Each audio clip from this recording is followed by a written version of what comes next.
We are 24 hours away from Rangers and Celtic back in European action. It's a double header on Thursday night. Tomorrow night, Celtic against Real Betis is 8 o'clock. Before that, Rangers in France to play Lyon at 5:45. We will hear in the course of the show from both managers. They held media conferences today and they were looking ahead and projecting to what sort of changes they will be making to their teams. Barry Ferguson, what are you reckoning for Rangers tomorrow? Lots of changes? Yeah, I think he'll make 5 or 6 changes, Rob. Guys who ain't had a lot of game time, a lot of minutes. Guys like Nathan Patterson, Lundstrom, Bakuna, and you could see Ryan Jack making his first start in a long time. So I expect Gio to make a few changes. Obviously they've qualified, but it's also a good time with the amount of games that happened this month to give them a bit of game time. It's a deep squad, and Giovanni Van Bronckhorst can make plenty changes and still put out a strong team. Maybe in a different position to an extent from Ange Postecoglou at Celtic and the number of changes he's able to make. We'll get to that later, but he's also been talking today, the Celtic manager, about some of the stick that's been flying the way of his star striker, Kyogo. Lots of talk about Kyogo diving. We had a caller on Monday night, Mark, a Rangers fan, Jordan, who was talking about Kyogo's propensity, as he saw it, to hit the deck all too easily. And his manager, we'll hear from him shortly, his manager's been hitting back. Yeah, I think the manager's quite right to defend his player. You know, first and foremost, Kyogo has been a wonderful talent. He's certainly lit up the Celtic team. He's lit up Scottish football. If one or two people have got problems in terms of simulation, then I can understand that, why they would have. But over the piece, Ange Postecoglou was right to defend the player. I think it's gone too far in terms of, you know, that there's a narrative now built about solely around the negative stuff with or the perceived negative stuff with Kyogo, which I think's been a bit over the top. I don't think it's fully merited. So yeah, I think the manager was absolutely right to come out and defend his player. And sometimes that happens, doesn't it, to players who are doing really well and troubling the opposition. They become unpopular and the opposition fans have a go and try and pick holes.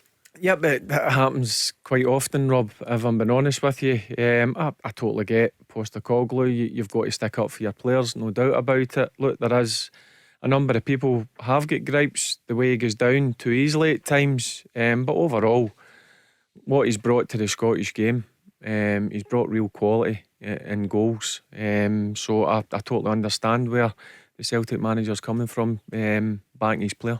This was Ange Postecoglou talking today about the keyboard warriors, as he described them. All these brave people, these warriors who, you know, accusing people who are out there. Kyogo's the size of a jockey. He's playing against guys almost a foot taller than him, and all these brave warriors on the outside are casting aspersions. Are they? I haven't read it. I won't read it. You end up in arguments with ignorant people. You eventually become one of them. So I kind of ignore those kind of narrative as you painted it. I think Kyogo's been great for our football club. I think he's been great for Scottish football. I'd be surprised if anyone wouldn't want somebody of his character and his playing ability in their club or in their league. Is he just playing the game, Mark? And he's not a youngster, Kyogo. He's 26, 27. He's been around a bit, and he is coming up against big defenders. And he's got that streetwise quality about him, hasn't he? Yeah, I mean, listen, if there's anything untoward going on, then it's up to the referees. It'll be solely down to the referees how they want to deal with it. If it's yellow cards, if it's not, if a defender or somebody is following through, if he's going down easy, I don't like that. You know, we spoke about it on Monday night. You know, I don't like to see players going down easily, blatant diving. I don't like it, and it's something that we need to stamp out of the game in general. And I made my feelings clear on that on Monday. But I think the stuff in terms of Kyogo, I don't think it's what's been going on with Kyogo in terms of once or twice it's looked a bit soft the way he's reacted to things. I don't think it's merited the attention that it's been getting over the past, whatever it is, 5, 6, 7 days, 10 days. I don't know. I don't think it merits that. I think it's gone over the top, and I think that's why the manager today has probably wanted to go out and try and nip it in the bud, because if you want to assess Kyogo's overall contribution as a footballer, in the past 5 months since he's been at Celtic. It's been outstanding, and I'd much prefer to talk about his talent as a footballer, because he's lit up the Scottish game. And it's what social media does, Barry, isn't it? It sometimes magnifies things like this out of all proportion, really. It's probably a very small minority who are talking about this, but it gets quite a lot of reaction. It does, but listen, it's part of modern day society. Social media. Listen, it's got its good points, it's got its bad points. I'll be honest with you, I'm not on social media for a reason.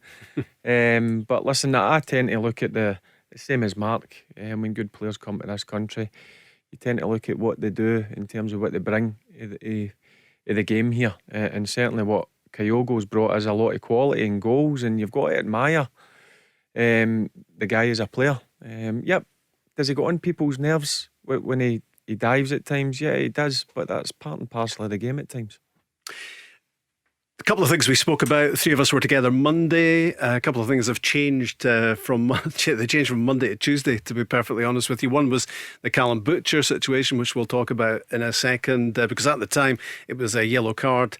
That's going to become a whole lot more serious for him than it did. The other thing we spoke about Monday was the Rangers fans heading to Lyon, who were suddenly told that wasn't going to happen. There was effectively a travel ban because of policing being stretched in France, in that area of France, tomorrow night.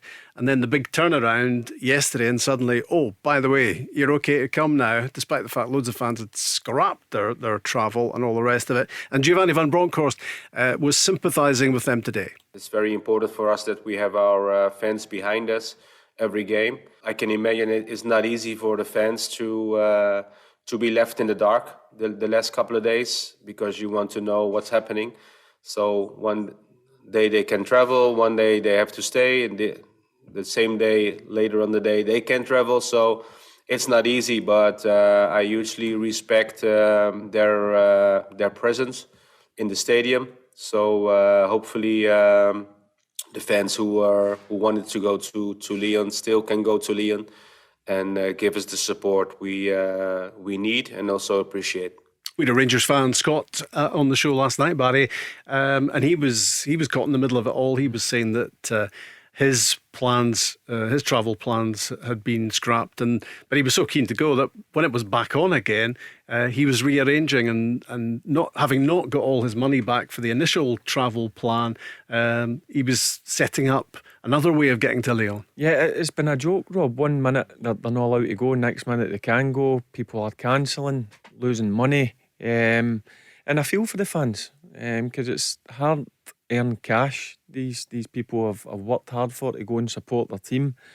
And I think what's happened for the Lyon side has been a disgrace, no doubt about it. As Gio just mentioned there, one day they're allowed to go, next day not. People, as I said, cancelling flights, cancelling buses, but hopefully they can get the vast majority. I think it was 2,200 fans.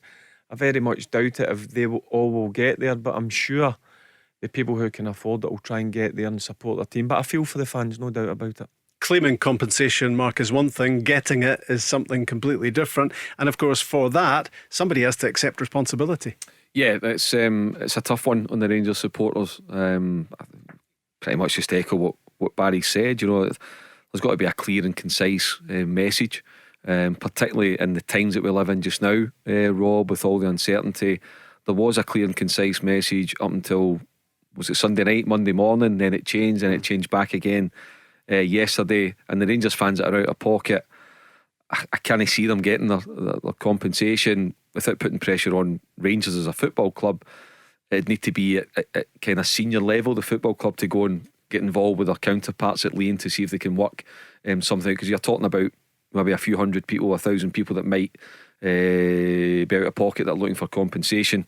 So hopefully something can be worked out. But as Giovanni said there, if the Rangers fans who can get back over, who have stuck to their plan, are making new plans, can get into the stadium tomorrow night, then their presence will be welcome to support the team. What kind of starting 11 that they're going to end up watching, we don't know, but I agree with Barry as well. I think there'll be a number of changes, and I'd imagine if possible too, Giovanni would probably like to leave 3 or 4 behind. I don't know if I've got a confirmation of the travelling party, but maybe just leave 3 or 4 behind as well, so they're not getting involved in the journey. I think when he gave his media conference today, there was still training to come, and he still had to make that evaluation. Balogun is certainly not travelling, he's still injured.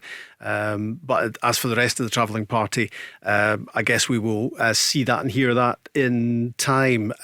If you've got thoughts about how Rangers are going to line up tomorrow, or Celtic against Betis, 0808 17 17 700. If you've been caught up at all in that pantomime involving the French authorities and the where they won't they, oh yes they will, oh no they don't. It became a bit like that, didn't it, over the last couple of days.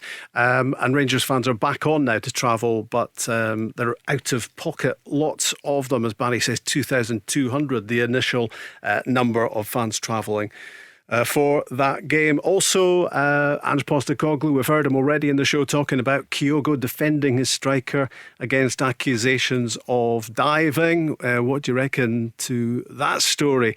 0808 17 17 700. Mark was mentioning the starting lineup for Rangers tomorrow, Barry. The sort of players you would expect to be coming into the team, the likes of Patterson, Lundstrom, Wright, Bacuna. What have you got? What do you reckon? Bacuna, Ryan Jack hopefully will get his first start. We'll know that he's just made his comeback the last couple of weeks, so it'd be nice to see Ryan start the game, because I do still believe he's such an important player for Rangers. So I do expect a number of changes. A lot of these players that I've mentioned need minutes, Rob. There's a lot of games coming up over the December period, and you never know with suspensions and injuries, so it's important that these players get minutes under their belt, and then they're game ready. As all footballers know, you can train every day, you can train as hard as possible, but there's nothing like playing a game of football. So that's why I expect a number of changes tomorrow. And Lyon are going to be making changes by the sounds of it as well, because they've topped the group.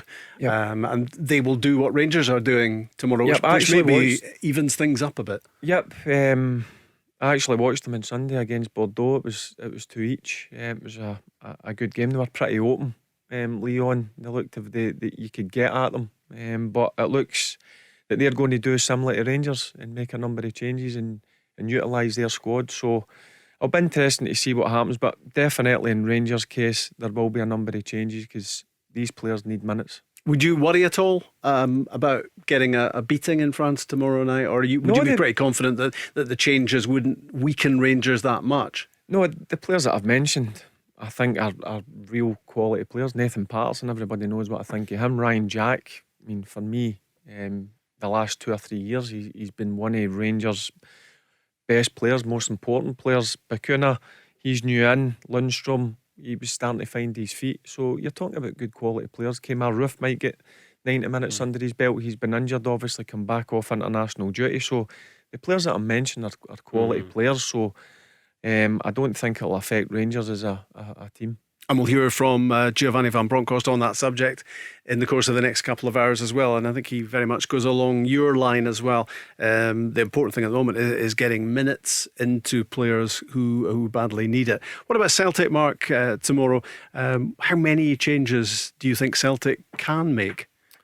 As many as the manager wants to. Rob, if he wants to go with a completely different starting 11 as to the weekend, keeping Celtic's game in mind on Sunday, because the league now becomes a priority over the course of the next 6-7 games. There's also a League Cup final in there, and what Celtic aim to do, I would imagine, between now and 2:30 on January the 2nd is close the gap in Rangers, but certainly not be any worse off than the 4-point gap just now. So I think tomorrow night at home to Betis, had Celtic not lost that last minute goal in Germany a couple of weeks ago, different story. It would have been all to play for, but there's virtually nothing to play for tomorrow night apart from pride. That said, you're going to be in front of probably 50 or 60,000 Celtic supporters, whatever it is, so you don't want to go there and be too weak. But like Barry says about Rangers, I think the same goes for Celtic. Even if from Joe Hart right out, I think they could make 9-10 changes and still put out a more than decent side. And I'd imagine as well, same as we're talking about with Lyon, Real Betis will make changes as well, Rob. So these things kind of even themselves out. But regardless of the team that Celtic put out tomorrow night, being at home, I'd fancy Celtic to get a victory.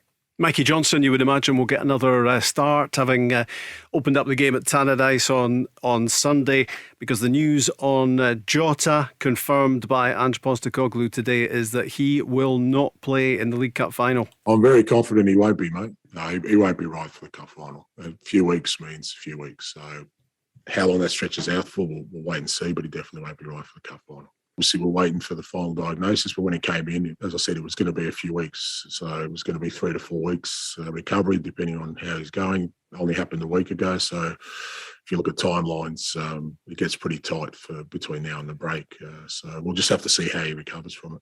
It's probably not a surprise, but it is a big blow because he's been so good for Celtic recently, Barry. Misses the League Cup final, and it sounds like there would be a big question mark about him playing against Rangers as well. Yeah, there's no doubt about it. He's been a standout since he's been signed from Benfica. The problem is with hamstrings, Rob, you can't take any chances.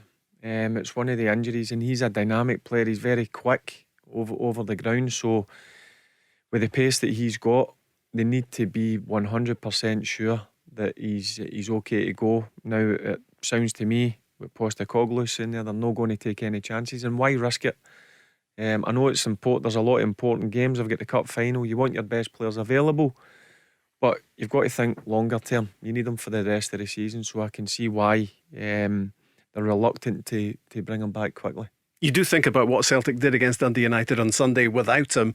It could have been 7 or 8, to be honest, rather than 3 as it was. But Jota's been outstanding, and they would want him on that big occasion, the chance to win silverware. I think first and foremost I feel for the player if he doesn't make it, because he's played a big part in Celtic season so far.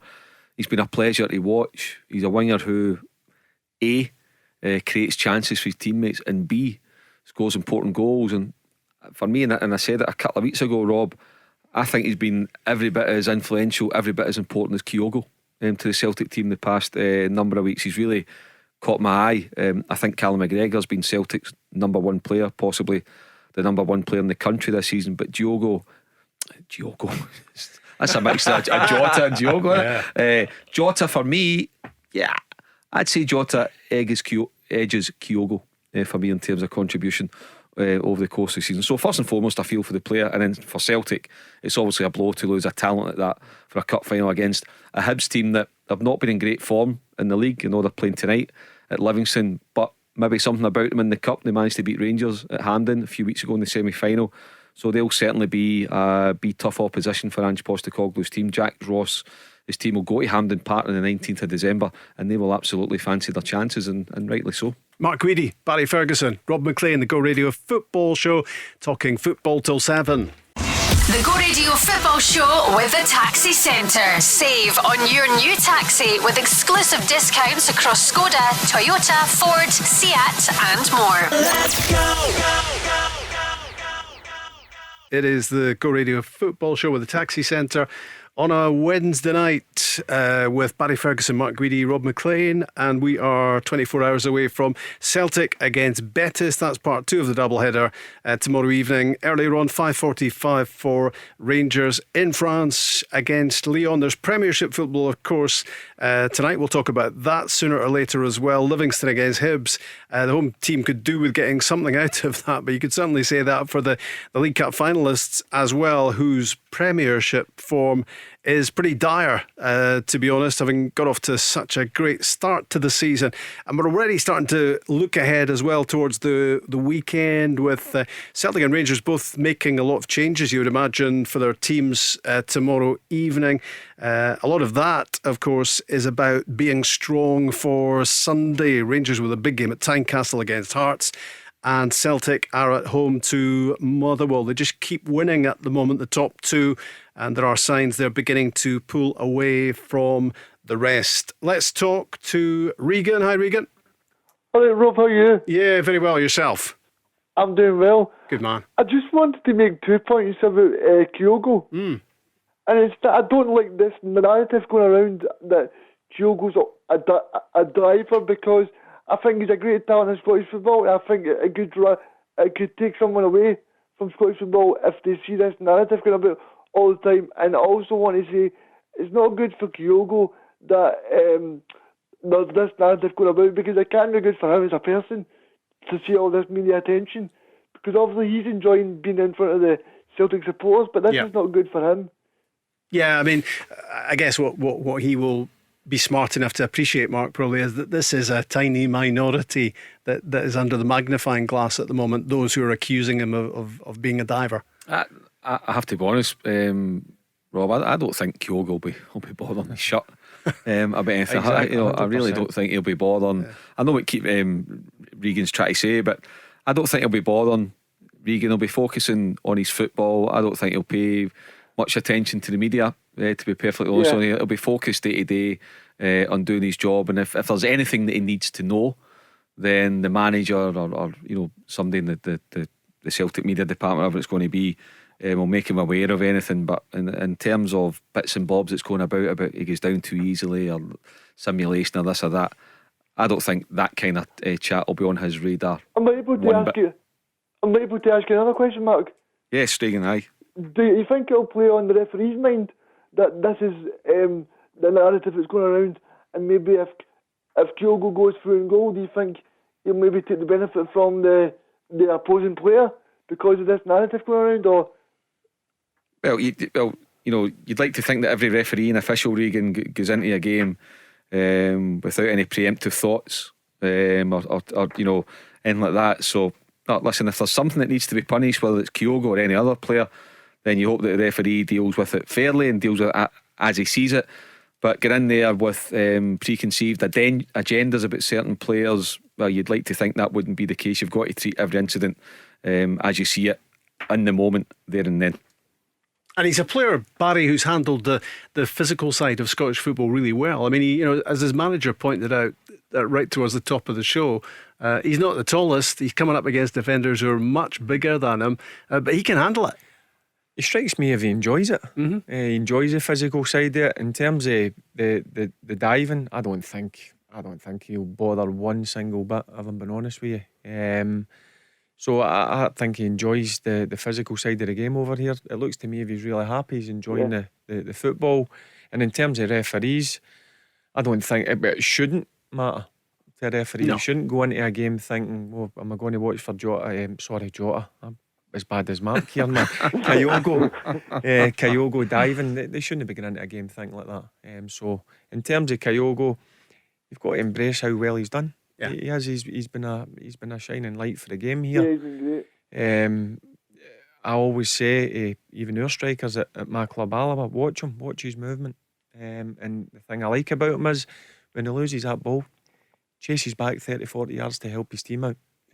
So look, he's been fantastic for the game over here. And I think, Mark, what's much more significant is the fact he's got 14 goals to his name already. Might have had 2 or 3 more at Tannadice on Sunday. And if he stays fit, he's a 25 to 30 goals a season man, isn't he? Yeah, he's been brilliant. He's been a real pleasure to watch. I think if you look back to where Celtic were when Ange Postecoglou took over, the makeup of the team, the disappointment of last season for them, he pretty much had to build a new team. 7 or 8 key positions had to be filled, and Kyogo's filled one of them very, very well. I don't think any of us had, let's be honest, I don't think any of us had ever heard of him. No. There's probably 1 or 2 remarks from somebody from Japanese football. Really, how's he going to do? How's he going to handle it? And any questions that have been put in front of Kyogo and the manager Postecoglou, they've been answered in a positive manner. So yeah, he's been great. And I would imagine you would think because he maybe takes a bit of time to get up to speed and get to know his surroundings and his teammates, the qualities of the players that he's up against, and maybe the weaknesses that he's now identified in players that he's up against, that you can actually only see him getting better, Rob. And I'm sure he'll benefit as well from the 2 or 3 week winter breaks. I think he's been on a full schedule, hasn't he? For a number of months. So yeah, that would benefit him too. His movement, Barry, is lightning, isn't it? And right at this moment, he's got 3 fantastic midfielders who are able to supply him: Turnbull, McGregor, and Tom Rogic. Yeah, that's one thing that jumps out at me with Kyogo when I watch Celtic. Even in Sunday against Dundee United when he didn't score, he still get into the positions. His movement, if you watch it, it's excellent. The centre backs are not sure where he's going to be at times. So he's been a real find. There's no doubt about it. It's always a risk bringing somebody for that distance. Japanese football, it's probably played at a different pace over there, but he certainly lit the game up here, and it's good to see good players come into your game. And there's no doubt, Regan, that the success of Celtic's venture here into the Japanese market is going to mean they're going back in. There are 3 players quoted at the moment that Celtic are potentially going to get hold of during the January transfer window. Let's have a quick listen to Ange Postecoglou today talking about these impending transfers. We're working hard on it. There's always, things that you need to sort of overcome on a daily basis, particularly at the moment with the way the world is in terms of, the way we have discussions and how we follow up on things. But we're still, I'm still really happy with the way things are tracking, and I still expect us to be well organised and have the people we want in place, hopefully early in the transfer window. That's been the plan all along. And so I've been working with Michael and the other key people of the club with around that. And there's nothing that's happened that's made me think that we won't be on schedule with that. So he's talking about the likes of Hatate and Maeda, Ideguchi, the players who've been mentioned, and it's all sounds quite optimistic, Regan, there, doesn't it? Because he's not just talking about getting them in the window; he's talking about getting them in early in the window so he can spend maximum time in getting them ready. I mean, Rob, I think it's a great thing. It's just good to see Ange tapping into his contacts. See, one thing that I've thought over the past couple of days, and I don't know what Malak and Barry think, right? I think Ange Postecoglou is the perfect fit for Celtic in terms of, see when Eddie Howe was coming in, Rob, they were talking about a director of football. But I think Ange Postecoglou, he likes to go and identify his own players, and he also knows who he wants to bring in. So I don't know if Ange Postecoglou would have suited a director of football, Malak and Barry. I think you can still have a director of football, Regan. What there needs to be between a head coach and a director of football is clear lines and clear communication about what your roles are. And a head coach can still be very, very influential on signings made. But what a director of football does is it takes a lot of the pressure away. He'll organise the scouting, he'll help try and pull deals together, he'll help try and move players on if the manager doesn't want them.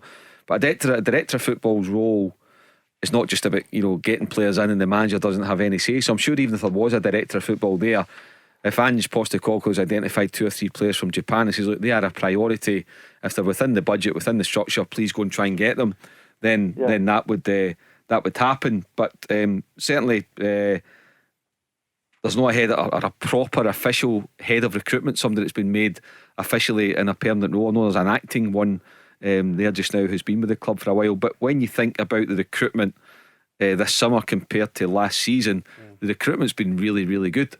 And whoever's in the role just now, I can't remember his name. His name escapes me. But I'm wondering why he's not been made permanent, because if he's been involved along with the manager, then the recruitment, when you look at Jota and Kyogo, Juranovic, Joe Hart, listen, a lot of them are no-brainers, don't get me wrong, but there's 2 or 3 in there that we wouldn't have heard of probably. See, in terms of a manager, he's got to have the final say. I don't care what anybody says. He's got to live or die with his signings. He wields a lot of power in there, and rightly so. Listen, in terms, say he's looking for a central midfielder, he'll give him 5, and that's my number 1, number 2, number 3. Go and deliver me number 1. If you can't get me number 1, I'll go for number 2. But the final say has got to be with the manager. Any club for me, because as I said, you live or die with your signings. It's all left in your shoulders. If a player does really well, the manager gets praise for signing him, and if he doesn't do so well, then the manager will get a bit of stick for it. Did you mention Abada there, Mark? Because he's another one who who's shaded off a bit, not surprisingly, because he was 19 when he signed. He's 20 now, but I mean he's already got, I think, 7 goals to his name, and he looks as if he's going to be a real talent. Well, I think if you look at Abada, Rob, what's happened in the past few weeks, as you say, he's kind of slipped away a little bit. That's to be expected because he's a young lad coming in.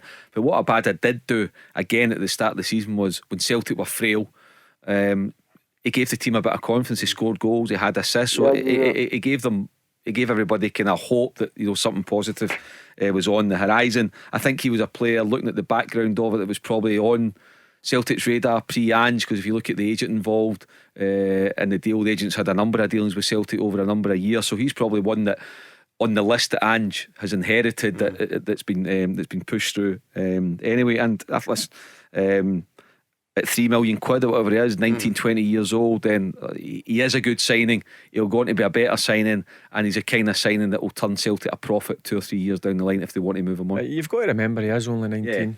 His form's going to be up and down. That's always the case with younger players, and that's what's happened. He had a real good start to the season. His form dipped, and sometimes what you've got to do with younger players is just take them out, let them sit on the bench, and then ease them back in again. And he'll probably come in. He'll probably come in tomorrow. Regan, I wouldn't be surprised in the starting lineup, maybe for the next couple of games potentially, because James Forrest went off at Tannadice, and I certainly think he's not going to feature. He may be okay for the weekend, but he won't feature tomorrow. Giacomakis available? Rob? No. I think he's still out for a bit longer. Is he? Right. Yeah, a couple of weeks, maybe longer. But I mean, Regan, are you excited about what this transfer window can bring in terms of having Celtic with a much deeper squad going into the second half of the season? I know Barry will not want to hear this, but I think if Celtic get a good transfer window, then I think they could definitely push on and win this league. I really do, because I think as much as Giovanni Van Bronckhorst is done really well so far, I think Postecoglou has really shown me that he can be a Celtic title winning manager. Yep, you're right, Regan. That's not what Barry wanted to hear.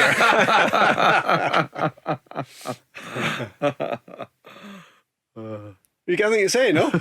No, I've got to disagree with him. I knew it was going to come. Yeah. Listen, we all said that January's going to be important, but it's also got to remember it's a difficult window. But the Japanese market's a bit different. And it'll be interesting to see what both teams do. Postecoglou's made it clear he wants players in the 1st of January. Then on a hand with Rangers, is Rangers going to keep players because players are sniffing about they're better ones, and is Gio going to add to the squad? So it's going to be an interesting January for me. What about tomorrow's game, Regan? How much does it matter? I think it matters in terms of the fringe players getting up to speed, and maybe players like Scales and Greg Taylor, because I was really impressed with Scales on Sunday, Rob. Yep.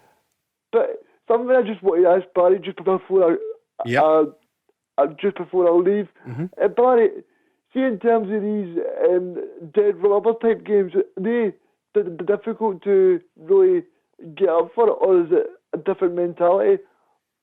I wouldn't say they're dead rubber games. I don't like that. Listen, it's still a game that you want to go in. You're still playing in a competition. You still, as a professional, you want to go out and win the game. And listen, it's good for the fact both Celtic and Rangers are going to use players who ain't had a lot of minutes over the last 3 or 4 weeks. So it's an opportunity for their players to go and show the manager that they should be in the starting 11. He's still struggling, Regan, because you told him Celtic were going to win the league. We're going to have to get him sedated during the next commercial break. Listen, thanks for calling. Good to have you on the show as ever. Thanks, Regan. Cheers, Rob. All the best. The Go Radio Football Show with the Taxi Centre. Save on your new taxi with exclusive discounts across Skoda, Toyota, Ford, Seat and more. Let's go. Glasgow's own Go Radio, the football show, home of the breaking news, of course, and we can tell you at this point on the show that Callum Butcher will be banned for another 3 games because he was coming off a 2-game suspension at Tannadice on Sunday when he launched into David Turnbull. That was due, as you probably know, to come up before a judicial panel tomorrow, but that would only have been if he'd contested it. And if you've seen the video evidence, you can probably understand why he didn't contest it. So he settled for the punishment. Well, does the punishment fit the crime, Barry Ferguson? 3 games for that challenge on David Turnbull? Well, first and foremost, I'm not surprised that he's not contested it.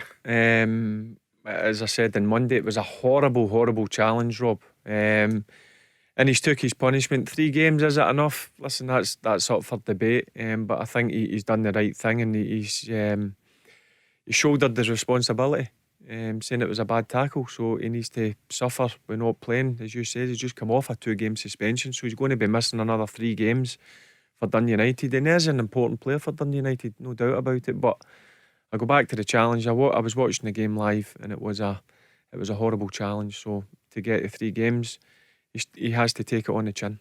Are those the sort of punishments, Mark, that are going to stamp out that sort of crime? Well, you'd like to think so, and just for Callum Butcher will be reflecting on the challenge, and it'll make him think twice in future. And it's a sore one for the United, Rob. They're doing well, some good results, so they're up and comfortably in the top half of the table, but they can't afford to lose players, particularly at this time of the season when the games are coming thick and fast between now and January the 2nd. So Callum Butcher's going to be sitting idle in the stands for the next 3 games or so. The last 2 game ban didn't seem to stop him getting straight back into it. He's got to learn. Yes, be competitive. Yes, be aggressive, but you've got to do it in the right way. And like we say, we all watched the replays, and the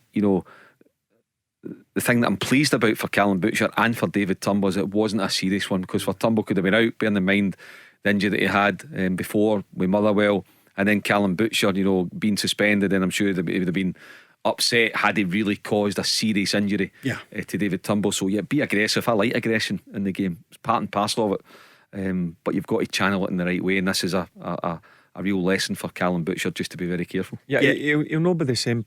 Listen, if he took aggression out the game, that's a big part of Callum Butcher's game. But controlled aggression. Yeah, he needs to control it. And I think obviously being suspended day 2 games, building up with bookings, and obviously what happened in Sunday, it's a bit of reflection for him now. As I said, look, I'm all for meaty challenges, but that was it wasn't nice to watch. You liked a meaty challenge in your time, I seem to remember. Yeah, listen, we all do it. We all make mistakes at times, and look, I'm sure Callum Butcher will be sorry for that tackle, no doubt about it. If he watches it back himself, now he's going to have to sit out 3 games. As I said, Rob, he is an important player for Dundee United. Callum Butcher is a good player, so hopefully when he comes back off this suspension, we don't see anything like that again. Barry Ferguson, Mark Guidi, Rob McLean, and we've got John with us on the football show, Celtic fan. Hi, John. Hi, panel. How are we? We're well, thanks. What would you like to talk about, John? I'd just like to. I was speaking to the producer, and I was talking about this week and the game against Betis for Celtic. Is it is it a dead rubber? Is it a game where we'll expect to see a few Celtic fringe players starting? Who do you think will come into the squad? Mention the words dead rubber to Barry Ferguson at your peril, I would say, because he doesn't think such a thing exists. I think if you ask the Celtic players as well, they'll give you the same answer. I don't like that. I know. I suppose it sends out the wrong signals. That does. Sort of phrase, doesn't it? You can't do anything with the game. I know it's Celtic are went through into the conference. They can't progress any further, but you still want to go in the last game against Betis, who, let's don't forget, had a brilliant result. Yeah. At the weekend. You want to go in and you want to put your wits against good teams. So look, there is going to be changes, but I don't think the managers look at it in that way. No. This is just a good opportunity for guys to get minutes, and that's the important thing. There's also as well, if you're a player, let's say you're selected to James McCarthy instead of Callum McGregor or whatever it is tomorrow night, Adam Montgomery in, or whatever it may be, Scales coming in. You want to go and show that you're capable. You're not thinking, I'm just going there to make out numbers. If we lose, doesn't matter. There's pride in your own personal performance. You're playing in front of probably at least 50,000 fans tomorrow night. There might be a win bonus at stake. The coefficient results never do any harm. That's probably the furthest thing for the players' minds, but in the grand scheme of things, it ticks a box as well. So regardless of the team he picks tomorrow night, and bearing in mind it's got to come from the original squad of 25, was it, Rob, that you announced at the start of the season. So it will be within those lines, but whoever picks, it's the same with Rangers as well. You want to go out there and do well. You want to show the supporters that you're a proper player, that you deserve to be at the club, and you want to show the manager, right, you might think I'm a fringe player, but you know what, I'm going to give you something to think about ahead of the game on Sunday. John, here's Ange Postecoglou speaking today about the very subject of fringe players. Spoke about Liam Scales on the weekend. He comes on and he hasn't played featured a lot, but he works hard at training every day, plays for 15 minutes and makes an impact. Well, I wouldn't have judged him harshly if he didn't, but he hasn't done his cause any harm by coming on and making an impact. And that's the opportunity that exists for all the players, whether they've played a lot recently or they haven't. I know they've been training hard because that's how we train, and we wouldn't let them not train hard. But the second part of that is for them to take that opportunity, as you said, and then make a case for themselves moving forward. You can either think, John, about the players he's leaving out tomorrow, or you can think, as I think you do, about the positive angle of players coming in who need minutes. I mean, the two who immediately spring to mind are the likes of Greg Taylor, who came back after 3 months out on Sunday, and Mikey Johnston, who you just think is going to benefit from getting a few starts. Do you know, two of the players I thought against Dundee United that you mentioned there, Greg Taylor and Mikey Johnson, done very well against Dundee United. Better than what I think Celtic fans were expecting in some regard. And that's where obviously opportunity comes in these games. But my question for the kind of panel is, I was thinking about where does Ajeti lie in all of this? Is his future going to be at Celtic? Is there going to be maybe a rise from Ajeti that we'll never have seen before? Is he going to play tomorrow? Because I personally think he does deserve minutes under his belt, and I'm hoping he can get a good game tomorrow, or can have a good game tomorrow. Mark? I think Ajeti must have a real chance of starting the game. I don't think Kyogo will start. Ajeti might do well tomorrow night. I hear what you're saying, John. I suppose you're wanting every player to do well that plays for your team. But do I think that Ajeti has a long-term future? Do I think he can make an impact in terms of helping Celtic win the league or win a cup or whatever it may be? No, I don't. I just don't think he's shown enough. I just don't think it's there for whatever reason. I'm not saying he's a bad player, but for whatever reason, I just don't think his transfer to Celtic has fitted. And it wouldn't surprise me if he's one of the players that moves on next month. Yeah, I mean, Barry, would there be a shop window aspect to playing Ajeti tomorrow, to get him out there, show what he does, hope that he does well, with a view to maybe offloading him in January? Yeah, but exactly. If he's not going to be in the manager's plans long term, he's going to make changes tomorrow. Obviously, he's mentioned that, and that's an opportunity for these guys to come in and show that they've still got something. They've struggled beforehand, but it's a big game. You're at home against Betis, as I mentioned there, who beat Barcelona at the weekend. Opportunity to go and show that you can still play at the highest level, and then it's an opportunity for Celtic, if they want to offload these guys, then they've got the opportunity for people to come and watch them tomorrow. And presumably, John, with Forrest ruled out as he is for tomorrow at least, Abada back into the starting 11? Abada, yeah, I think he deserves to play, and I think he'll. I think with Abada, I think he's a player that maybe he's not got the exact same calibre as Jota. I think Jota is a kind of stylist player, whereas Abada's more takes one touch, makes a bit of space, gets in a good cross. Just a different kind of player, but I think he'll cause problems for the Betis defence if he comes on, or if he is on, I should say. It's good for Abada, but my thinking behind this game was, with bringing these guys in, do you think there'll be a change of system for Ange Postecoglou, or do you think it will remain the same? Mark? I don't imagine they would change the system, because even if it's changed in personnel, individual players, as he says, they train together, they operate that way. There might be one or two tweaks, but in the main, I don't see him doing, like, for example, going to a back three and playing a 3-5-2 or playing like that. I don't see that happening, John. So it'll be different players. As I say, it wouldn't surprise me if there's 7 or 8 changes from Sunday at Tannadice, with Sunday's home game against Motherwell in mind. But I don't think there'll be a change in formation. John, thanks a lot for your call. Cheers, guys. Thanks. Cheers, John. Cheers. All the best. The Go Radio Football Show with the Taxi Centre. Save on your new taxi with exclusive discounts across Skoda, Toyota, Ford, Seat and more. Let's go. It's a big week of European football. There are some, I hesitate to say it, dead rubbers going on in some of these games. Some groups, of course, are already decided, and some of the games don't matter as much as they would have done under other circumstances. Anyway, we're into the final group games in 4 of the Champions League groups tonight. A couple of games underway already. Zenit St. Petersburg 0, Chelsea 1, and that's Timo Werner scoring inside a couple of minutes for Thomas Tuchel's team. Juventus 0, Malmo 0. Malmo, of course, who ended Rangers' hopes of being involved in the Champions League. Those are a couple of early kickoffs. To come later, Benfica against Dinamo Kiev, Bayern Munich against Barcelona. Oh, that could be the one, Barry. That could be the one. That's the one I'll be watching tonight. I love watching Bayern Munich. I think they're a fantastic team to watch. Atalanta against Villarreal in Group F. Manchester United against Young Boys.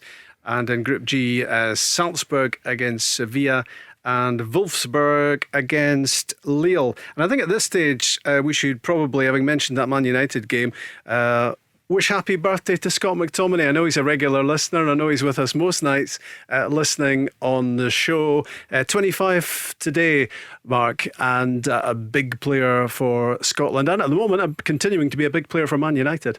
Yeah, he's also got a new manager. Ralph Rangnick is in, so it's somebody else now to go and impress. But I think he's cemented himself as an important player for Man United. For Scotland, equally so. I prefer him at the back for Scotland. I just like him in there because I think that we're well off in the middle of the park. But I think he just brings an extra confidence to the backbone of the Scotland national team, and just hope that he's one of the guys who's fit and ready. Missed the last double header, missed the game against Denmark, but I hope that he's fit and ready for the game against Ukraine, because we will need him. We'll need all our big players, but we will need McTominay. I mentioned that Juventus Malmo game. Moise Keane has scored, and Juventus are ahead in that one. So Chelsea 1 up in against Zenit, and Juventus at home to Malmo 1-0 up as well. What about the birthday boy, Scott McTominay? If you were playing another Scotland game right now, he'd be struggling to get back in, Barry, wouldn't he? Yeah, he would, going on the last double header. But for me, I really like Scott McTominay. I don't think he gets enough credit.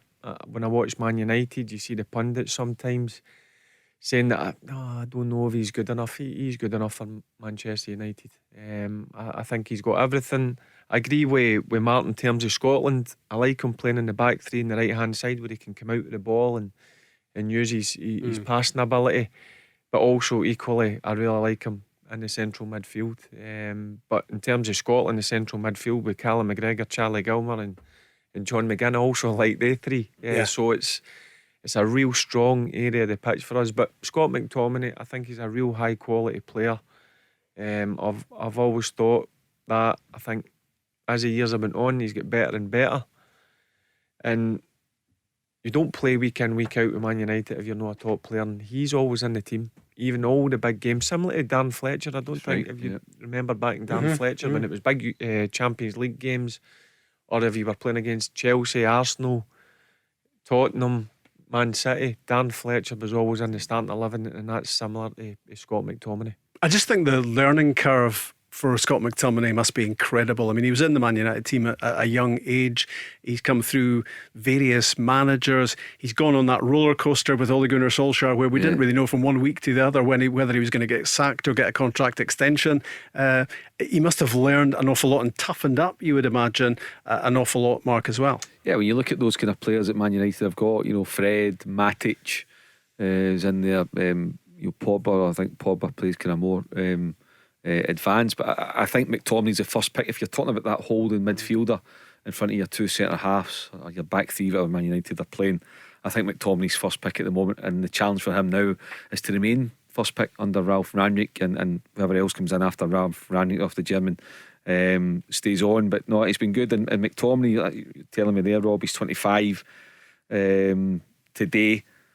McTominay could go on and get 100 caps for Scotland. He's got that now in his locker to go and do 100 caps, and why not? First things first, let's into the team and beat Ukraine and set up a game against Wales or Austria. It's a big plus at the moment, isn't it? So many players, Scotland players, and we do have a while to wait here, but we want the McTominays of this world, and Andy Robertson and John McGinn, and Billy Gilmore. We just want them to continue to flourish, Barry, don't we, over the next few months, so that they're ready to rock come March. Yeah, March is massive, no doubt about it. Ukraine, but there's a lot to get excited about this Scotland squad. I just look at the squad, I look at the calibre of player, I look where they're playing, I look at the league they're playing in.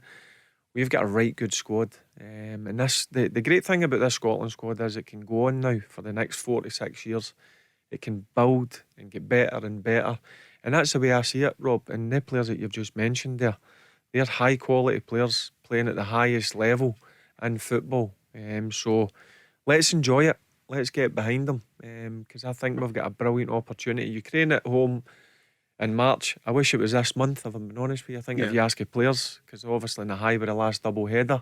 But listen, we've got to wait till March, but you just hope all these players come March are available, because there's injuries, you know, the speed of the game just now. So you're hoping that none of the players that were mentioned or the squad that Steve Clarke picks is injury free. And if that's the case, you've got every chance of beating Ukraine. You could sense after the euphoria of beating Denmark had died down how much Stevie Clarke was suffering to have to say, right, see you in 4 months. Yeah, you feel for him and for all the players and for the fans, but everybody will be champing at the bit for it, Rob. And the exciting thing I think about the Denmark game, it was a wonderful atmosphere, as with the Israel one in the previous round of fixtures, but there's a real connect now with the Scotland supporters and the Scotland team. And I think a part of that is because the Scotland team's winning, yes, because they play good football, they found a manager that really fits what they want to try and do.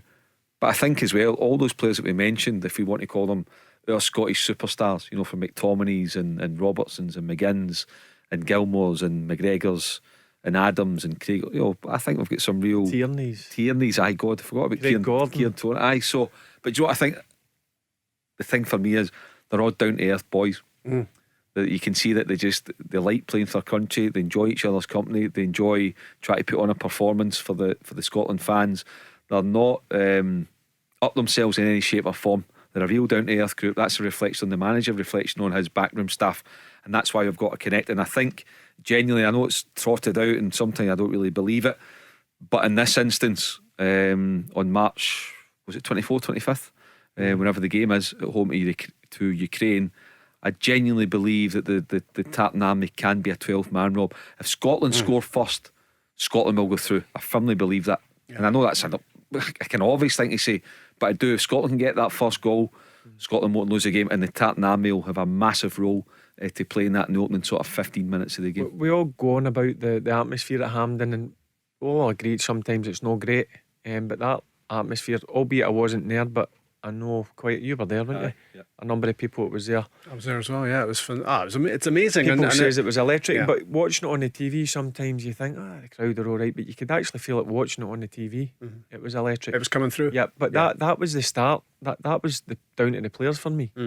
The way they started the game, and if you start the game in that sort of manner, the crowd get right behind you. And when the crowd get behind you at Hampden, as you know, and they can create an atmosphere in a difficult stadium at times to create a good atmosphere. It is a 12th man, there's no doubt about it. I've been lucky enough to play a few times. I go back to the Italy game, when we played Italy. It was I could not believe the atmosphere that day, and it was similar if not better against Denmark. So that's what we need to create in March against Ukraine. If we create that and we start the same way, we beat them. And how much does that add to your performance, Barry? Yeah, listen, as a professional, Rob, that's the atmospheres you want to play in. When you run out for that warm-up 40 minutes before, 20,000 are in the stadium, the atmosphere's starting to build, you get that energy off them. And that's brilliant for a footballer. If you run over to the side when you're doing your warm-up, they're all cheering you and roaring you on, get that energy off them, and that transmits into your performance. And that's what the guy's done against Denmark. There's a great connection, isn't there, between off the pitch and on it at the moment, and that is a big factor in this Scotland success story. The other name that's coming to my mind at the moment, as you were rhyming off those names of Scots succeeding in England at the moment and being in a lot of cases top players at their club, Liam Cooper. I'm certainly warming to Liam Cooper over the last couple of games. He's been a peripheral figure in the squad, but he played in the absence of Hanley, to the extent that Grant Hanley, who was outstanding for Scotland, might struggle right now if there was a game to get back in. Yeah, I mean, that's the thing. There's terrific options for Steve Clarke at the moment, and we hope that remains the case come the end of March. But yeah, Liam Cooper's the captain of Leeds United. You've seen the reaction when he went off injured there the weekend of the game before. Like, I hope he's not out long term because he's so highly rated. You're not getting a game in that Leeds team unless you've got something to offer. And you think of the calibre of striker that he's facing week in, week out. He doesn't get embarrassed. He doesn't get shown up in any shape or form. I think it took him a while to come in and get settled. It's probably taken him a wee while to win over Steve Clark because of his other good options. But I think the manager now believes in him 100%. And certainly in recent times, Grant Hanley, Scott McTominay's, John Souttar, Liam Cooper, Kieran Tierney's, not one of them have ever let Scotland down this calendar year, probably. They've been absolutely I've got a question superb. for the two of yous. Go on. I think, apart from the back three, the team picks itself. Who's your back three? Rob? McTominay, Hanley, Tierney. Mark? McTominay, Cooper and Tierney. And by It's a tough Are one. you going two up top? You going Yeah. Adams and Dykes together? Yep, Adams and Dykes, midfield three. And the wing backs pick themselves. I think, Patterson, as well. Robertson. Midfield three, What about Charlie you? Gilmore, What about Callum you? McGregor, No. John McGinn, and I'll go McTominay. I've got to go with Grant Hanley. I think he's been phenomenal the last 18 months. And obviously, Tierney. you've got to play Kieran Tierney, no doubt about it. What There's about, your team. what about goalkeeper? I mean, there's a big question mark hanging over goalkeeper, isn't there? There's only one just Not. now. That's my team. There you go. Yeah. Aye. It's Wonder funny if- that we've all got the same team, and that might be the case. There's just maybe one. I think that'll be one Steve Clark's centre-half's in problem. Position up for grabs. Yep, I think that'll be his problem. A lot of people say about midfield, and rightly so, there's a lot of quality in that midfield. There's quality all over the pitch, but I think that's the centre back, Yeah. the centre three at the back will be one that Steve Clark will be having sleepless nights about. It's amazing, isn't it? And you think we all think Scott McTominay for right of the back three, and yet he's got Jack Hendry and John Souttar now breathing Well- down his neck for that position. Jack Henry playing Champions League football with Bruges. John Souttar, I thought he was immense against Denmark. As you says about Cooper, I mean, he plays Premier League week in, week out. He's captain. You can go on and on. There's real competition for places, but that's the area of the pitch where I think Steve Clark will have a few sleepless nights. Kieran Tierney, the other two, centre and the right side. That's the ones you'll be thinking about. Right, we're going to have to calm you down because I can feel your excitement levels Yeah, rising well, why because not and be? we've, We should and we've all got be. till March. Yeah, but we should all be excited because this I know. group of players gets me excited. I think it gets the nation excited. Sure does. Because there's a lot of quality in there and the way they're playing. Like, I don't care what MD says. We come up against the Danes. I know they were missing 4 or 5 starters, but they still had real quality. So are we. Yep, Aye, exactly. so With are Grant we. Hanley, Yeah. Lyndon Dykes, Dykes, Scott McTominay. There's 3 players for me could be certain starters. So forget all that nonsense about Denmark. They're missing 4 or 5. Yeah. We absolutely battered them. Can I mention another Scotland striker who's in action tonight? Kevin Nisbet of Hibs. There's a rearranged Premiership game, of course, tonight. It's a big one for both teams at Ammon Vale, or the Tony Macaroni, if you prefer, Livingston against Hibs. And Mark, I was just looking at Hibs. We know Hibs' recent record. I mean, they've lost 6 of their last 8 in the league. They've taken 4 points out of 24. And before that, 4 wins and 3 draws from their first 7. They were unbeaten at that stage. I mean, they've just gone off a cliff, haven't they?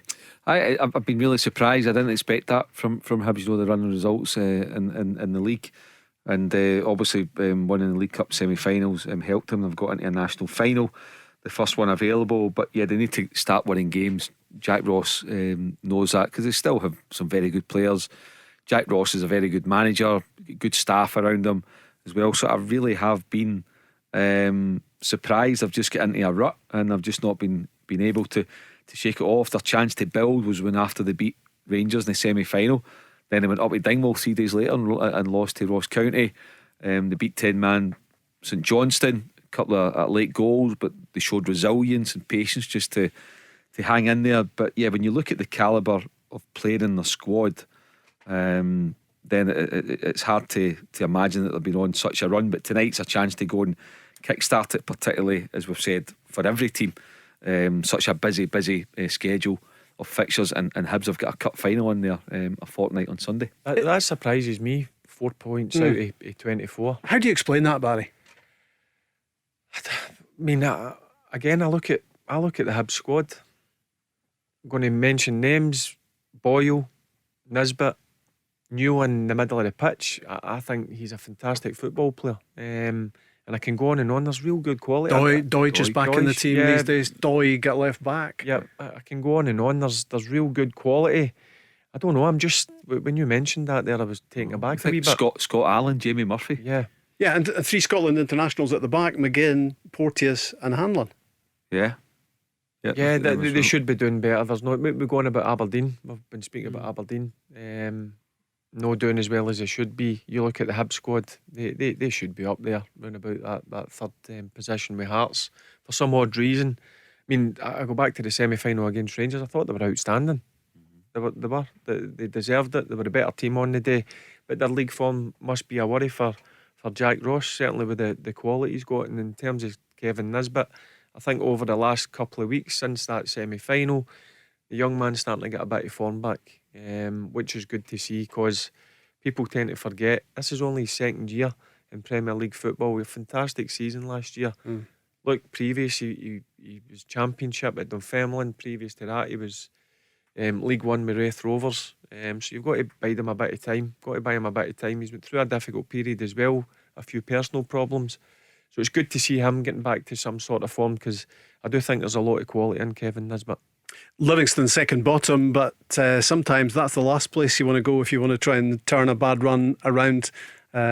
It could be tough for Hibs tonight because Livingston have their own reasons, Mark, haven't they, for wanting points out of this? Well, it will be tough for Hibs tonight. It will be, a cold December night on that surface. It's not the worst surface, but certainly not the best surface. David Martindale and his players, I think, feeling a bit aggrieved about one or two decisions on Sunday against Hearts. They also come up against a goalkeeper that I've mentioned many times in this show, Craig Gordon, who once again was outstanding, and Liam Boyce showing his quality too. So yeah, I think Livingston will make a game of it. They've got some good players, but you'd imagine that Hibs would win the game. But I wouldn't be surprised if that's a score draw tonight, Rob. I wouldn't. 1-1, I think it might be. That sounds like a wee wager to me there, to be honest. No, not tonight. No, No, not tonight. Only one game in the Premiership rearranged, Livingston against Hibs. It's a 7:45 kickoff, and of course tomorrow night, and we'll be turning our attention to these games again after the break. It's Lyon against Rangers 5:45, Celtic against Real Betis at 8. The Go Radio Football Show with the Taxi Centre. Save on your new taxi with exclusive discounts across Skoda, Toyota, Ford, Seat and more. Let's go. We were just doing our own wee analysis of the Champions League groups there. Didn't get very far. No, we didn't actually. But I think Barry and I are both going to be watching Bayern against Barcelona. Are you going to make it a hat trick, Mark? Are you going to be going home and watching a bit of that? If you want to subscribe for BT for me, yeah, I'll Can do that. we not just all head round to Barry's place? That sounds like a. Well, we were meant about tonight anyway, weren't we? So well, exactly. Don't go there. don't depress him. And Barcelona need something out of it. We just have a look at the group table there. Benfica could overtake Barcelona tonight. Yeah, well, Benfica at home, so it's looking if Benfica will get the 3 points. So Barcelona need to go to Munich and get something, Rob. So I think that will make for a tasty game tonight. So that's the game that I'll be tuning in. As I said, I think Bayern Munich are a brilliant team to watch. I watch the Bundesliga quite a lot, and when they're on, they're just some of the football they play, the tactics. Do you think they've improved under Nagelsmann? Oh, 100%. Aye. 100%. Yep. Favourites to win the I Champions I League? didn't even realise he's only 32. Aye, it's frightening. 32. But they're a brilliant watch. Any football fan, tune in and watch Bayern Munich. And maybe a wee Bavarian beer to have with it, possibly. Yep, 2 or 3. Sounds like a good idea. I'm coming round. Zenit have equalised. That's in Group H They've against went 2-1 up, Chelsea. Oh, yeah, good news just in. Well done, Vaz. They had just equalised. They've now gone 2-1 ahead. So it was Claudinho who equalised, and Sardar Azmoun even has turned that game around. So Zenit 2, Chelsea 1. And in the other game in that group, it is Juventus 1 up against Malmo. Moise Keane has that goal. Just hearing some rumour machine, Mark, today about the possibilities of Neil Lennon getting back into management, being linked with Ipswich Town at the moment. Yeah, they're certainly looking for a manager. Rob, Paul Lambert parted company with them about 7-8 months ago. Paul Cook came in, who had a good CV, good record at Wigan, but it's just not worked out for him. We know people from our era, massive football club, Switchtown a sleeping giant. There's been a change of ownership there, so they'll be looking to kick on. And it'd be nice to see Neil Lennon in the frame for that job. I'm sure that'd be something that would appeal to him. He'll be champing at the bit, Barry, you would imagine, to get back in. Yeah, I seen an interview he done a few weeks back, and he got asked that question.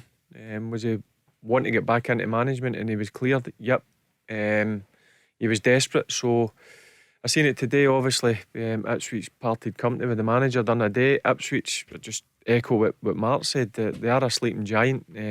For me, they should be trying to at least get into the Premier League. They're down in League One just now, so it'll be good to see him back in the game if he gets the job. Games tomorrow night in Europe. Celtic against Real Betis, 8 o'clock. Rangers in France to play Lyon, 5:45. News today that Jota is out of the League Cup final for Celtic, and there must be real doubts as well about whether he'll be able to play against Rangers in the New Year game as well. So he's a significant absence, although, as I was saying earlier, if you saw them at Tannadice on Sunday scoring goals for fun against Dundee United, then maybe they will be able to manage his absence successfully. Barry Ferguson, Mark Guidi, Rob McLean in the studio. We've got Liam on the line now, Celtic fan. Hi, Liam. Hiya, how are we? Very well, how's you? Not too bad, not too bad. What would you like to say? I think one of the biggest conversations at the moment now is due to Jota and how we're going to go forward in the cup final and the Old Firm. I think a lot of people see that's where the depth is needed for this upcoming transfer window. We've seen the likes of Mikey Johnson come on since he came back from injury, and it's not quite cutting it for a lot of fans, but hopefully we'll see something different from Ange and what he's got coming for this cup final. He needs games though, doesn't he, Mark? Mikey Johnson, you would imagine he's going to get better and better the more game time he gets. Well, you would like to think so. His career at Celtic's been stop-start through injuries. Never really managed to get into a rhythm. I remember he played against Rangers in the League Cup final a couple of years ago when Fraser Forster had an outstanding game. Celtic won it. I think he had a great chance. I think he was through 1-on-1 and he was a bit hesitant, but he did play well on Sunday against Dundee United. But I would imagine that Celtic would be looking in that area of the pitch for reinforcements, moving forward. But meantime, it's a big chance, isn't it, for him to make the most of this opportunity, Barry? Yep, massive chance. He's had a lot of injury problems. I thought actually he looked really good in the first half. He tired a bit in the second half, which is natural because you've not had a lot of game time. But I thought he looked sharp. He did. Really sharp in the first half. Faded out the game in the second. But listen, as I said, it's no nice for the Celtic fans. They're going to be missing a massive player in Jota. But listen, it opens the door for a player like Mikey Johnson to come in and say to the manager, look, I can play here. So it's an opportunity the next 2 or 3 weeks for Mikey Johnson to go and try and cement that position. And he was an incredible talent, Liam, wasn't he, when he, as Mark was saying, when he first came into the team? Yeah, definitely. I mean, I always have been a fan of Mikey Johnson when he first started. He definitely got that potential. I think one of the only bonuses of him coming into the squad and getting that chance is he's got that same chance that Anthony Ralston had. He's kind of came into the squad, dropped out, and now Ange opened that door for him, and he's been an absolute star this season. So here's hoping Mikey Johnson gets a game time and he's able to do the same. What would you like to see happening, Liam, in the transfer window for Celtic? What positions do you want to see strengthened? I think there's quite a few positions. I mean, I still think we need to bring in a centre half due to the delay of Julian. Definitely a centre mid to partner alongside McGregor, and a striker definitely. And do you think there'll be outgoings as well? Oh, of course. I think you got to look at like Zabarkas, Ayeti. I've seen that a name pop up. Even Sorrow, he's been quite quiet. I can see him maybe going. So definitely a few outgoings. Yeah, where's Sorrow been? Has he been injured? Or just so. out the 18? Involved, yeah. I think McCarthy's now got the nod over him in terms of the deputy central midfielder, along with Beaton as well. The only problem Celtic have got between Barkas and Ayeti, that's £10 million they spent in transfer fees. They're not going to get that back. No. They're not going to get that back, but what they're going to get back is that they'll be on hefty wages, so the wages will free up. But that's Yeah, it'd be interesting to see what value that they are, Barkas and Ayeti. But in terms of Sorrell broke in last year and everybody was saying how good a player he was. He did look the part at times, but that's one player that I've forgotten about. Just until you mentioned I know, it there. I know, it's incredible.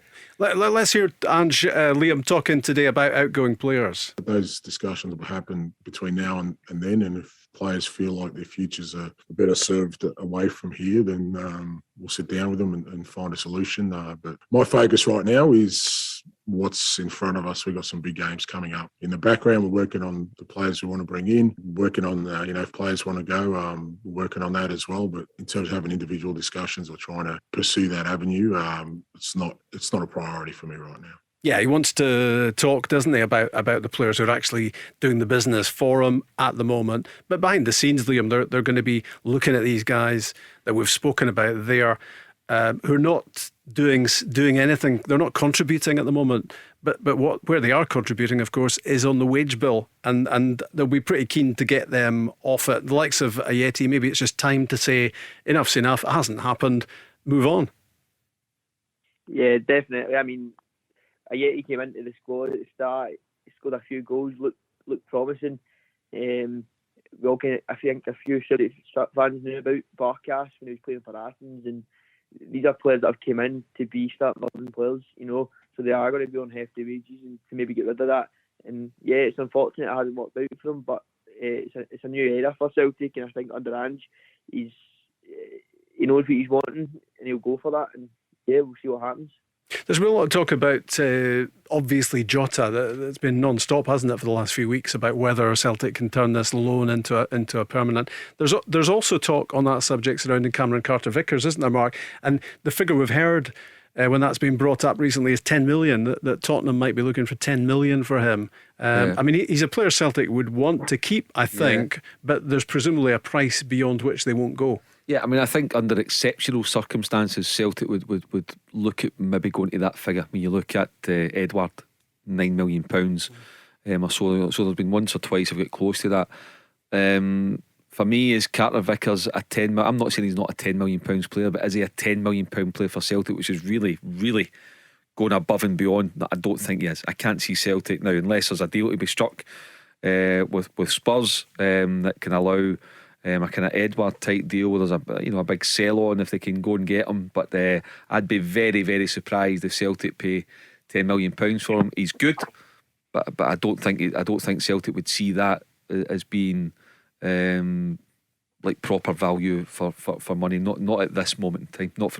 Not for a centre half. No. What do you think of Celtic defensively at the moment, Barry? Do you see improvement? Yeah, there was improvement on Sunday. I thought both Vickers and Starfelt strolled the game, if I'm being honest with you. They weren't put under a lot of pressure. Now they're starting to get games and getting an understanding, which is important. Listen, when you build a new centre-back pair, they've never played with each other, so it's just going to take games to get used to it, and you can see slowly but surely they are starting to get a good understanding. But in terms of Vickers, £10 million, I don't think Celtic would go to that for a centre back. No. But maybe there's room for negotiation, of course. But if Tottenham don't want him, depending on the length of his contract, I'm not too sure what he's got left at Tottenham. I know he was out on loan last year at Bournemouth. He might get into the final year or 2 years, so there will be negotiation. It's clear that Postecoglou likes him. There's no doubt. He's played when he's been available. He's played every single game, and I think that's his pairing, his preferred pairing. Both him and Starfelt. Yeah, I think you can understand why, if that valuation is accurate, Rob, why Spurs would have that on him, because £10 million down the road, it's not a lot of money. Cash. It's proper squad money. It's like 5th, 6th, 7th choice centre half, that kind of money. So you can understand why that valuation's on him. But it's a different story up here. If we're talking Celtic paying £8, £9, £10 million on you're expecting like absolutely top drawer for Scottish football at that money, and I'm not quite sure. A match winner. Aye. But put it this way: if your budget says we can go 7 million for Jota or 7 million plus add-ons for Carter Vickers, what are you going to do? I don't think there's room for two. No. So if you've got the choice, I think you make sure that Jota's your priority, and then you go hardball, and that's where Michael Nicholson, you earn your stripes as a chief executive and things like that. If the manager really wants him, you go and try and be creative, be inventive with Spurs and try and strike some kind of deal. But I can't see a deal being done at 10 million. You'd be optimistic, Liam, wouldn't you, about this upcoming transfer window based on what happened in the last one? With, you would imagine, Ange Postecoglou very much driving the transfer business. When you look at Abada and Kyogo and Jota and Juranovic and the goalkeeper Joe Hart, I mean that's half the team, isn't it? If he can have anything like that success in this transfer window, then you're going to have some squad. Yeah, definitely. I think he's done very well in the first transfer window. I mean, you look at like Kyogo, Jota, Joe Hart. They've been a breath of fresh air for us. I know there's been a couple of names already out there for Celtic. I mean, you've got young Rio Hatate, you get Maeda, and you get the central midfield as well from Frontail. But I believe in Ange, and I believe in what the process is that he's doing. I think he'll do what's right for the club, and I think he's a very honest manager. If any questions you can ask, he's been up front. I mean, if you look at the two Sheffield Wednesday boys, he's been up front with that. He said they're not ready for the first team football, but we will get them ready. And I think in this next couple of months, I think we'll see a real change in an improvement in the squad that already has been. Next month's going to be really interesting, isn't it, transfer window wise? What they do, what they don't do, who they buy, who they don't sell, potentially. And when you look at the recent records, Barry, identical at the moment. That in their last 16 games, both Rangers and Celtic have lost 2. That's top form, isn't it? Yep, and I think a lot of people are thinking it's going to come down to this January transfer window. Who they can strengthen. Can they go and Celtic let the players that we mentioned go for lower money, bring free wages up, and go and make 3 or 4 signings. What's going to happen at Rangers? Is Rangers going to let one of their big players go to free up some money for Gio, or is the board just going to go for it and let Gio bring 1 or 2 players in? So I think a lot will hinge on January, who they're going to keep, who they're going to lose, who they're going to bring in. So it's exciting for both fans. Actually, it's got the makings of the most exciting transfer window. 100%. Because there's so much unknown about it as well, Rob. What Rangers are able to do, what Celtic are going to do. Because bearing in mind, this transfer window has got 35 million quid right now. The club that gets it right next month are getting the keys to the 35 million quid, so it's not to be messed about. You sparked a good chat there, Liam. Thanks for your call. No problem. Thanks very much. The Go Radio Football Show with the Taxi Centre. Save on your new taxi with exclusive discounts across Skoda, Toyota, Ford, Seat and more. Let's go. News just in. Teams just in for Livingston against Hibs. That's tonight's rearranged game in the Premiership. Second bottom Livingston wanting to get something out of this one. And you can say that about Hibs as well, who, as we've been saying, are on this dire run in terms of league results at the moment. And maybe that League Cup final has been a factor in terms of them taking their eye off the ball. This is how Hibs first they're going to line up tonight. Macy in goals, McGinn, Porteous, Hanlon and Doig across the back. And this underlines, I guess, but Barry, what you were talking about earlier on. You run through the team and you think, how can that be a team that's got 4 points out of the last 24? Doyle, Hayes and Newell in the midfield, Boyle, Josh Campbell, Jamie Murphy and Kevin Nisbet. That's not a bad starting 11, is it? Yeah, and you look at the bench. You've got Scott Allen, who has got fantastic ability. You've got Doige, you've got Gogic, who I like Gogic. Yep, he's been a great signing. James Scott again, as I said, strong starting 11. But you look at the bench, and the bench is strong as well. So when you come up with that start, Rob, 4 points out of the last 24, I was taken aback a bit. But Jack Ross will not be happy because, as I said, when you look at the team he's got, you look at the players he's got, and you look at the ability, some of these players, and I'm talking about real dangerous players and good footballers. Some of them, they've got to be disappointed with the run they're on. And you just think 4 out of 24, even if it had been something average, like 12 out of 24, how many positions would they be higher? If I looked at it, I'd probably be able to tell you the answer to that. But there'd be a few notches up the league table. That 5 or 6 points you're right, Rob, would make a lot of difference. But I think that the positive for Hibs is they're in a cup final. That's keeping them going.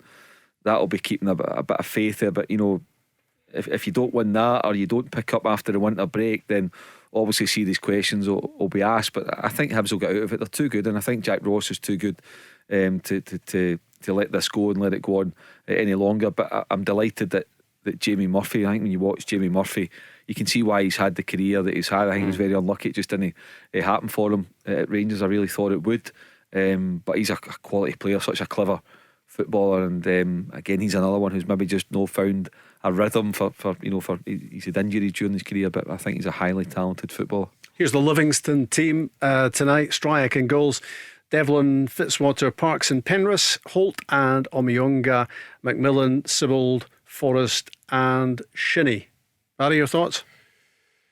On Livingston in terms of I think David Martindale will be quietly a bit worried at the position they're in. They had a poor start to the season. They picked up no long ago, Rob, there. They'll be disappointed at the weekend against Hearts, because I think, and by all accounts, watching only the highlights, it was Craig Gordon, obviously. That was their problem. They came up against him. Against a top class goalkeeper. But again, I mean, you look at Livingston, they have got good players. They had a fantastic season, obviously, last year. I just think they should be in a better position. The players have got Livingston. I'm just looking at their bench as well. I mean, Scott Pittman's back in the squad, which I think is good. Bruce Anderson's on the bench. Sean Kelly, I think, is a player coming back after injury as well. So these are maybe guys we haven't thought about too much. But I mean, Scott Pittman is kind of the beating heart of Livingston, isn't he? So you would imagine that if he's now back on the first team scene again, he can make a difference. Well, Scott Pittman's been through all the leagues with him, and he's come into the Premier League and he's no looked out of place, if I'm being honest with you. So good to get him back. Obviously Bruce Anderson, who they got for Aberdeen, he went on loan to Hamilton last year, and I was really impressed with him. He scored a few goals. So they need to get back to winning ways. It's Livy's home form, I think, it'll be worrying David Martindale, because that's where they pick up most of their points. So they'll be looking to get something tonight. I mean, I think this has got a draw written all over the top of it. You're both going for a draw, I think, this one tonight, and it's just underway. 5 minutes in at Almond Vale, and Livingston 0, Hibs 0. 24 hours away from Rangers in France to play Lyon. Second place assured for Rangers. Top spot for the French team.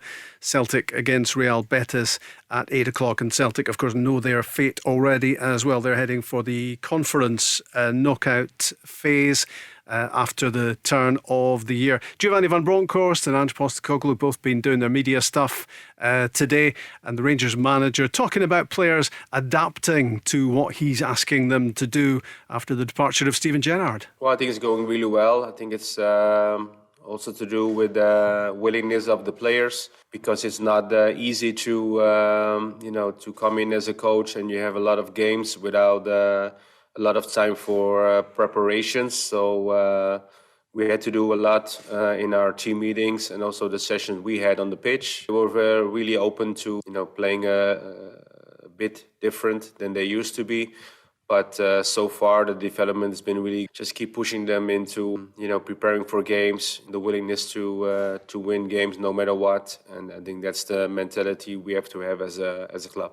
So the players are on his wavelength, 4 wins out of 4 so far, but he's going to be asking a few different players who haven't really featured too much for him to do that same thing tomorrow night, because Barry, there's going to be a fair few changes in that Rangers team tomorrow. Yep, no doubt there's going to be changes, but again, I keep saying, Rob, it's a real opportunity for these players to go and show the manager, listen, I want to be in your thoughts, I want to try and get in your starting 11. That's the beauty, obviously, qualifying, where Giovanni can go and have this opportunity to see players where he's not seen as much or what he would want to see. So I could see 5, 6, 7 changes. I think that they'll even change a goalkeeper. I think Big McLaughlin will come in and take over for Alan McGregor. So it's a real opportunity for these guys to go and show the manager that they want to be part of the plans going forward. And if I'm being honest with you, Leon are going to make changes as well. But I still go through the players that I've mentioned.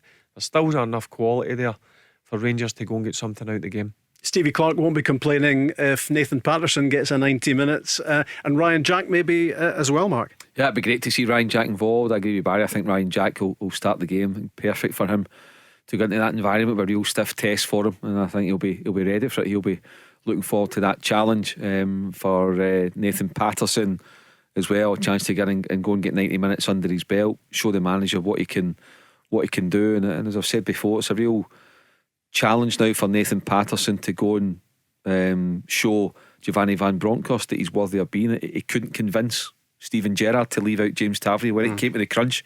James Tavernier was the number one choice. The challenge now for Nathan Patterson is to prove beyond doubt to Steven Gerrard that he is a number one at the club, and that's not going to be easy to dislodge James Tavernier. But if he can't do that, then the question for Nathan Patterson is, how long do I give it? How long do I give it here? Because it's not like James Tavernier's 35 or 36. He's got another 3-4 years left in him comfortably. Yeah. So that's going to be a real interesting one for me. Next month maybe, but if not next month, certainly at the end of the season. In terms of James Tavernier, I feel for him at times. I feel he gets unfair criticism at times. Go and look at his assists and what he brings to the Rangers team. I think sometimes maybe it's just because he's got the armband, he's the captain, he's the one. Oh, right, do you know what? Things are not going great. We'll go for James Tavernier. Is it about those infamous programme notes as well, maybe? There could be a few things, but listen, that all players make mistakes. But one thing about James Tavernier, never hides. And I like that in a player.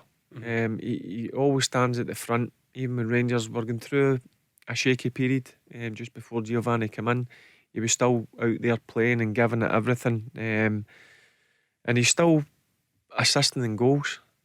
So I like him, but that's the issue. That becomes Nathan Patterson. Nathan Patterson's 100% ready to play. Nathan Patterson, for me, could be anything he wants to be.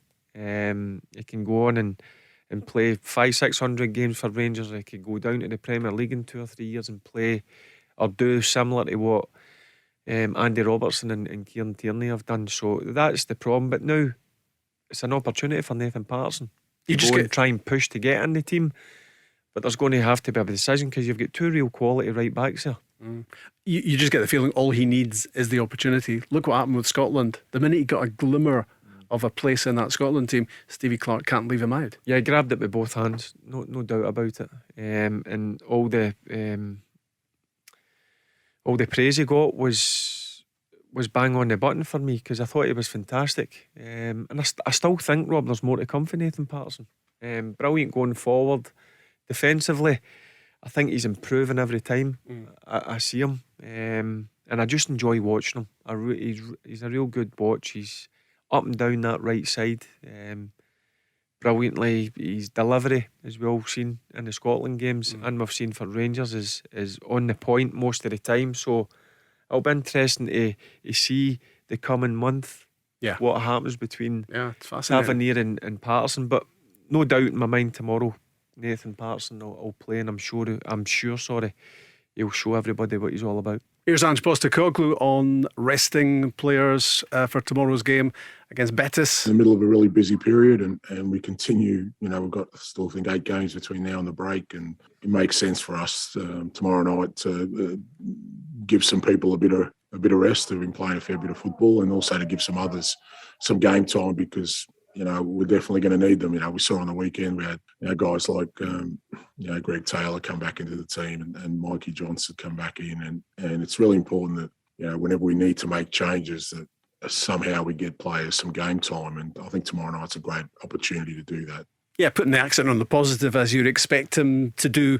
Taylor and Johnson getting more game time. I don't know whether McCarthy is available to come in. Maybe Near Beaton could start in the game as well. Maybe Ayeti will start for all sorts of reasons, Mark. Abada, Montgomery. There's plenty. There's plenty of options there for the manager. And I think similarly with Rangers, there could be 6, 7, 8 changes quite comfortably tomorrow night, and it wouldn't surprise me if that's the case. It's that balancing act though, isn't it? You want to make the changes, you want to get players who need minutes, a bit more game time, but you also want to maintain momentum, the runs that both teams are on at the moment, Barry. You want to be turning in a performance that keeps things kicking on. Yeah, just as you mentioned there, both teams have been on a fantastic run, but the changes they're making in terms of quality, there's still real good quality. That they're obviously leaving real quality out, but they're bringing in real good quality as well. The only issue you're going to have is they're going to be a wee bit rusty in terms of games. That's what it might take them 10, 15, 20 minutes to get up to speed. But I don't think it'll make a difference to both Rangers and Celtic. They make changes. I still think both of them will get something out of the games tomorrow. Barry, thank you, Mark, as well. Thanks, Rob. Big games coming up, of course, tomorrow night then. We'll be building up to that tomorrow night. Rangers in France, Celtic at home to Betis, and of course looking further ahead to Rangers at Tynecastle on Sunday, Celtic at home to Motherwell. Paul Cooney with you tomorrow night, and Paul with Davy Provan and Leanne Crichton alongside him from 5. Where do taxi drivers go when they need to buy a taxi? Well, the Taxi Centre have supplied cars to the trade for over 20 years, and they stock a huge range of motors from the world's leading manufacturers: Skoda, Kia, Toyota, Mercedes, Nissan, Ford, Hyundai, you name it. They've got saloons, MPVs, estates, minibuses, prestige cars, the lot, all under one roof, ready for immediate collection or free delivery anywhere on the mainland UK. With taxi trade exclusive discounts, flexible finance options and no hidden fees. They even throw in registration and 12 months road tax. So if you're a taxi driver who needs a new or used taxi, where would you go? TheTaxiCentre.com. Trade only.